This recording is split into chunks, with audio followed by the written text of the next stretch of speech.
One of my favourite lines in this book is, "I've seen too the weft of my fate shuttled on the loom." Now, whenever my life takes a direction which could be deemed due to fate, I think too that the weft of my fate has been shuttled on the loom. Hi, nice to see you. Thank you for being here. So, I love the idea of romantasy, but I've never really been able to find a romantasy that has satisfied what I'm looking for. So I did enjoy The Night and the Moth by Rachel Gillig. I saw the merits of something like A Court of Thorns and Roses, but ultimately I found that the fantastical elements within the story were a bit lackluster and weren't as detailed as I would have liked. And I found that the romance in many ways was a bit unrealistic and over the top. Typically, when I'm reading a romance, I like the romance to feel a bit more realistic. Also, when I'm reading fantasy, I want it to be epic. I want feuding houses. I want childhood best friends who in adulthoods betray each other. I want everyone to be scheming and trying to gain power. I love Game of Thrones and the Stormlight Archive. I think those worlds are so detailed, and I love this small intricacies within fantasy worlds that make you think, wow, the author has really thought about every single thing. They've really curated an entire other continent.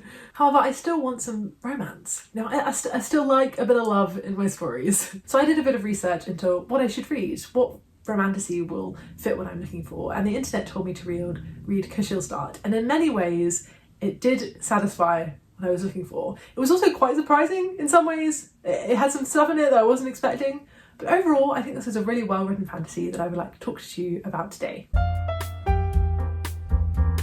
So Robert Jordan, the author of The Wheel of Time, said that Kushiel Start is a sophisticated fantasy, intricately plotted, and is a fascinating read, and I very much agree with that. I do think that this book stands alongside things like Wheel of Time, things like Game of Thrones.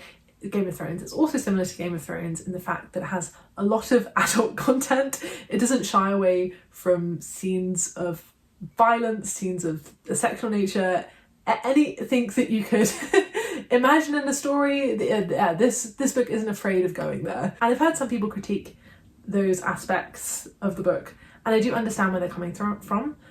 But I think if you say that you enjoy House of Dragon, for example, that does not mean you agree with incest, even though there is incest in the book. And I think just because you say that you like this book doesn't mean you necessarily agree with some of the content that's within it. So why is this world that the author creates so well thought out? Now, firstly, this world is inspired by Europe.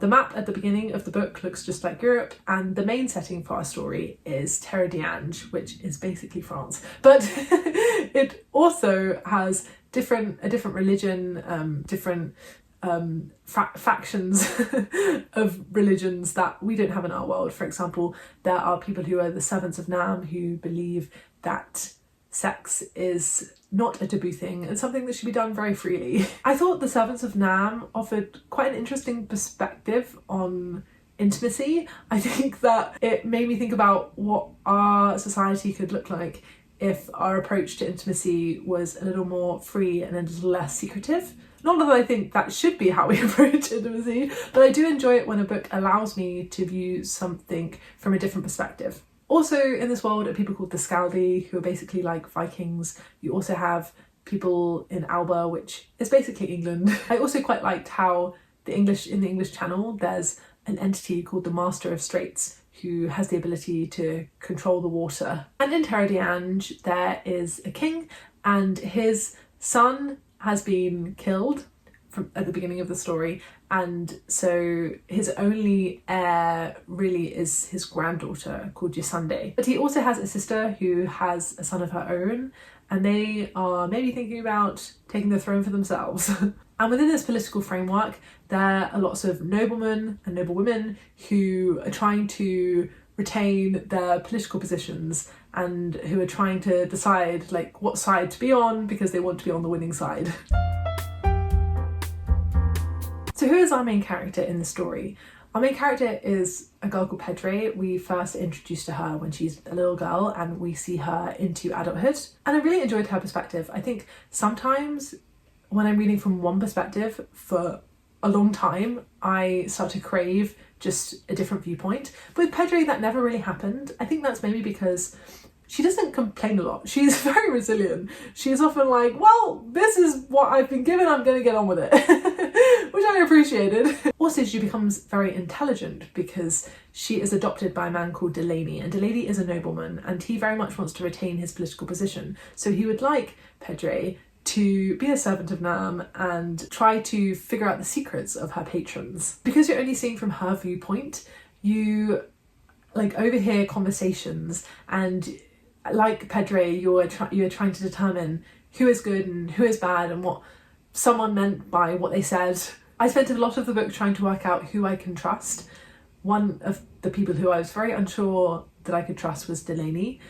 At times I liked him, most of the time I thought him quite abhorrent, which I'm not sure the author wanted you to think, because the character of Phedre and her adoptive brother Alcuin really love and revere Delaney, and I mean he's a very intelligent man, but I just found that his intentions weren't very honourable. So this book is classed as a romantasy, and I do think it fits that in that category, but I also think that probably the fantasy elements are 75% of the story and the romantic elements are 25%. So maybe the reason that I liked this book that much is because it followed that ratio. And the romance that was present in the story I really enjoyed. So Phedre has two main suitors really. She has a childhood best friend called Hyacinthe and she has a bodyguard named Jacqueline. I really enjoyed both of those characters. I liked how Jacqueline's stoic celibate nature really contrasted Phedre's more open, sexually liberated nature. There's a point in the story where Phedre is taken captive, and the only person she's taken captive with is Jacqueline. And so during their time in captivity, their bond really grows strong, and I really enjoyed those scenes and seeing their relationship develop. Now I want to talk a bit about the writing. So the writing in here I found very beautiful. It could be argued in some places to be a bit over the top, but purple prose is not necessarily something I shy away from. One of my favourite lines in this book is, "I've seen too the weft of my fate shuttled on the loom." Now whenever my life takes a direction which could be deemed due to fate, I think too that the weft of my fate has been shuttled on the loom. And so you can see by this line that the writing is a little bit over the top, but I kind of love that. Other lines I liked are, "It is my fate to fall privy to rare and splendid vistas in a state of exhaustion too profound to care." And "The princess was hammered on the anvil of her grandfather's rule." I love the imagery of hammered on the anvil. Now when I'm ever forced to do anything, I'm going to say that I've been hammered on the anvil. So I loved how over the top this was. I loved how it really lent into the themes of betrayal and fate and destiny. Just makes life seem more magical and more interesting.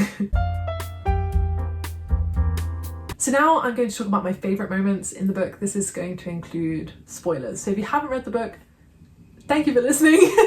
Bye. So I did really enjoy it when Delaney and Alcuin were murdered, because even though that was really sad, I just found that plot point very unexpected, and I found the fact that Phedre was then sold into slavery and went to live in captivity with the Scaldi. I didn't see that coming.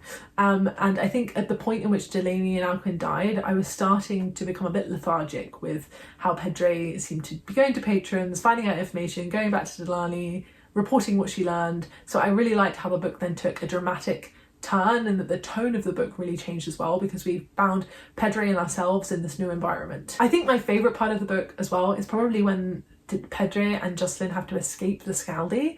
I found that bit so suspenseful when they have to lead one of the Scaldi to Jacqueline's prison, and then they kill him, and then Jacqueline puts on the Scaldi's outfit, and then they have to try and get out of the encampment without anyone realising that they're trying to escape. And then I really thought the author presented well how hard it was for them to get through the snow and to get back to Terra d'Ange. You really felt their struggle and how hard it was for them to keep going onwards. And it was such drama then when Phedre is reunited with Valda Silig at the end, because he really abused her, and then she's in his company again, and he is yeah, then torturing her. It was very dramatic. I also found it very emotional when Hythensay sacrificed himself to the Master of Straits in order to allow Phedre and the rest of the sailors to reach Cheredian safely, because I really liked Hythensay and I kind of thought that he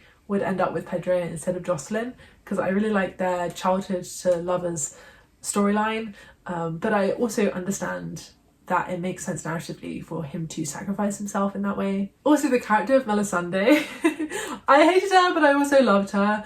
I loved how she was so good at scheming, but in the end she is found out and like does nearly die, but then she doesn't, because of course she had a backup plan that would prevent her from actually being killed. I really liked it when she says, "Delaney, you play a considerable endgame," when she realises that Phedre is still alive.